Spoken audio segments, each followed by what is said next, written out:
Bonjour à tous, bienvenue pour cette nouvelle vidéo.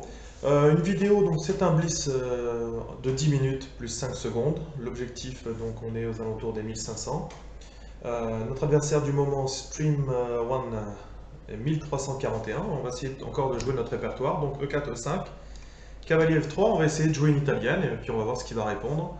Toujours en restant sur le répertoire que je vous ai proposé pour les 1500, qui est à base d'italienne. Donc là, on peut jouer notre coup Fou C4, qui, je vous le rappelle, est le début de la partie italienne.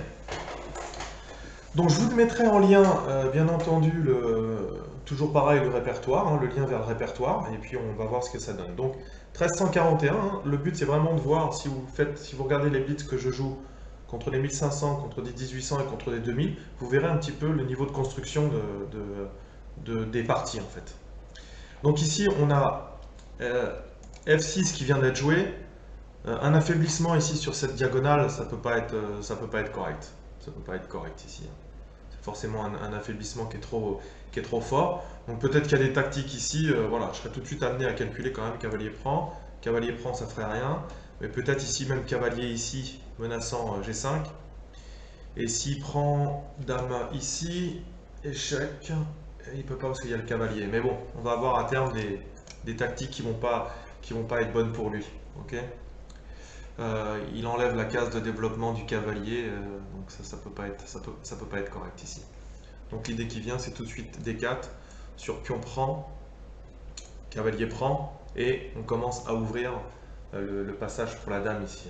Voilà, ça commence à être déjà compliqué pour lui. Donc D4 me semble pas mal. Donc si on joue D4, E prend, cavalier prend, on ramène la dame. Il ne peut plus être attaqué parce que ce cavalier aura été attaqué, donc la dame est bien centrée, on sera prêt à roquer. On va développer également notre cavalier en F3. Son cavalier ici va avoir du mal à sortir. Ce que j'aime bien sur D4, c'est que s'il veut sortir le cavalier en H6, eh bien on a potentiellement des possibilités de faire fou prend en H6. Voilà. Donc cet affaiblissement sur cette diagonale, il y a quelques ouvertures qui l'utilisent, mais par exemple, qu'est-ce qu'on a? On a le Gambit Janisch dans la partie espagnole. On a également le Léviathan Gambit ou le Gambit éléphant.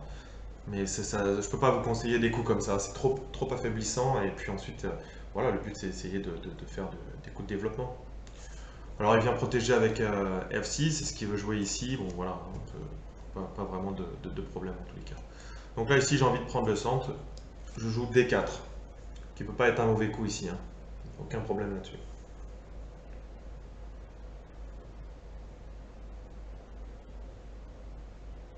Donc là pour le coup maintenant on menace. Ici, s'il prend du cavalier, on reprend du cavalier, là il y a un affaiblissement de cette diagonale. S'il reprend du pion, on menace cavalier G5 attaquant une deuxième fois à la case F7. On peut jouer cavalier G5 parce que c'est protégé par le fou.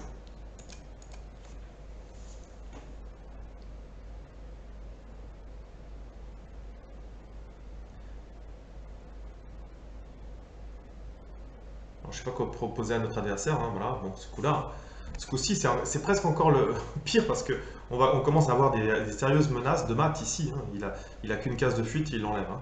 Donc tout de suite, on va calculer prise ici du pion. S'il prend un cavalier, on fait cavalier prend, pion prend. On va faire échec. Hein, donc là, on va voir la tactique. Si je prends, on va voir déjà la reprise avec le cavalier. Je reprends avec le cavalier, il reprend avec le pion. Donc on se retrouve avec un pion en E4 et un pion en E5. D'accord? Mais ici, sur dame là, il y a presque échec et mat. Il est obligé de jouer G6. Et ensuite, je vais pouvoir prendre ce pion tout en attaquant la tour ici. Et la tour ne pourra pas venir en G8 parce qu'on a le fou qui est en C4. Ça, c'est le premier point. Donc, le cavalier, ça pose aucun problème. Et s'il reprend du pion tout de suite, eh bien, il semble qu'on ait cavalier ici. Ça, ce qui était déjà très embêtant, hein. Cavalier. Si on fait pion prend cavalier, menaçant ici.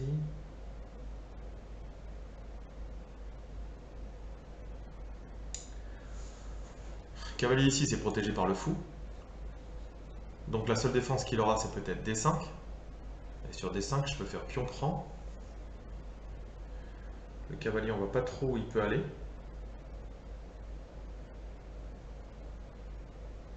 Bon, de toute façon, clairement ici, il faut prendre. Voilà, positionnellement, on vient ouvrir la colonne ici de la dame. Le fou va avoir une super diagonale. On peut même, s'il prend du pion, on peut même commencer à presser notre adversaire en développant nos pièces, toujours avec des clouages, etc. Donc ça va être très compliqué à défendre pour lui. Prise ici, donc là, je pense que c'est le pire qu'il pouvait jouer. Hein. C'est ce qu'on avait vu. Un minimum, gagner un pion dans cette variante. Cavalier prend, donc là maintenant, un petit calcul direct. Dame ici. Ah oui, là, potentiellement, cavalier prend ici. Cavalier ici en...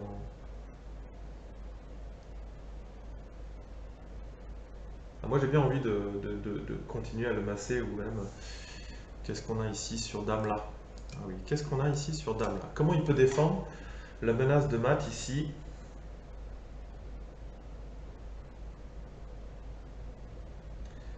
Comment il peut défendre dame F3? Dame F3, il a qu'un coup, c'est D5.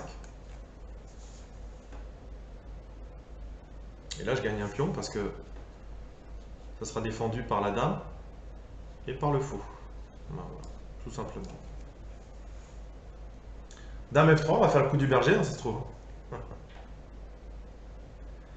En plus, ce qui est intéressant avec la dame en F3, ici, on a forcément des cases ici, mais on a également un dame B3 qui vient renforcer également le contrôle sur F7. Ici, ensuite, on va avoir fou G5 qui l'empêche de bouger le cavalier sans perdre la dame.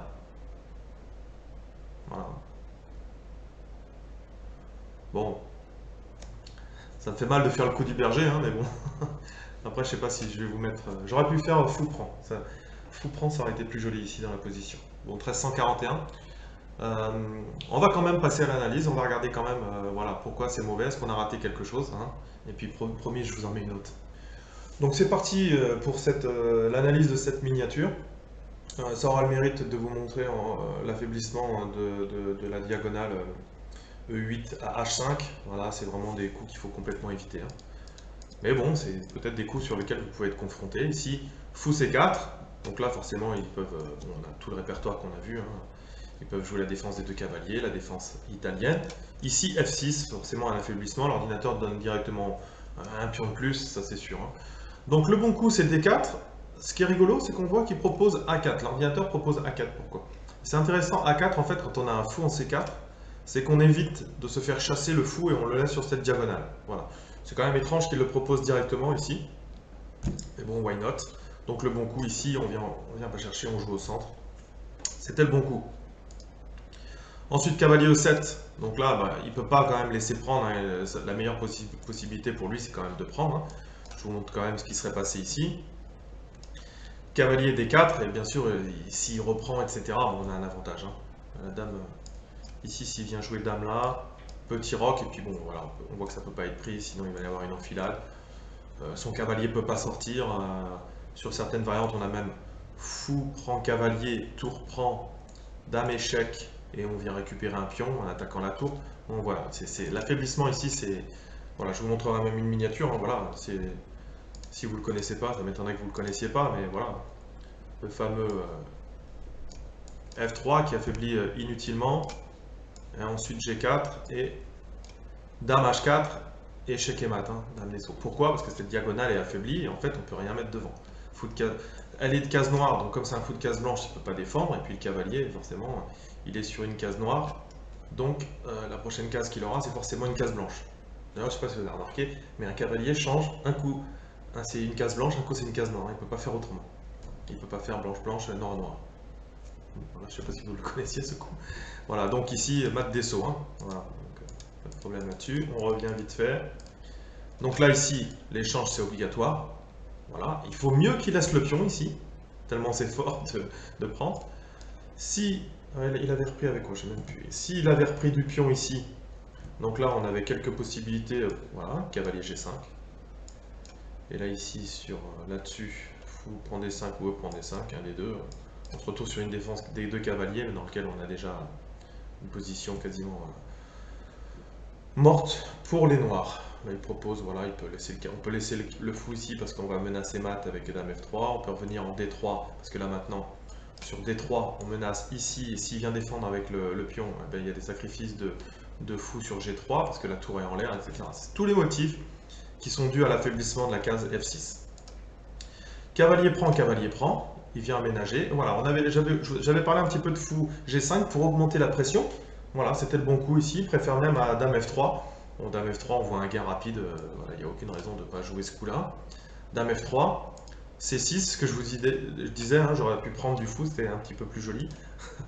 Mais bon, voilà, après, clairement, il n'y a plus de possibilité. S'il avait pris en D5, il suffisait ici de prendre avec le pion, tout simplement. Et ensuite, après, les idées de venir ici avec le fou ici, petit roc, enfin, la position est complètement morte pour les noirs. Une petite miniature qui a eu le mérite de vous montrer les problèmes avec l'affaiblissement de la case de cette diagonale. Je vous montre vite fait, je vais vous parler du gambit Janisch dans la partie espagnole. Voilà. Là-dessus, en fait, Janisch jouait ça. Donc c'est un gambit, il y a certaines variantes qui pour les noirs sont très attractives. Si les blancs ne connaissent pas, ils peuvent perdre rapidement. Voilà, ça peut être tenté en blitz, etc. Après c'est assez connu en partie longue, c'est plus compliqué. Ça c'est le gambit Janisch. Et les deux autres, vous les retrouverez dans le répertoire d'ouverture.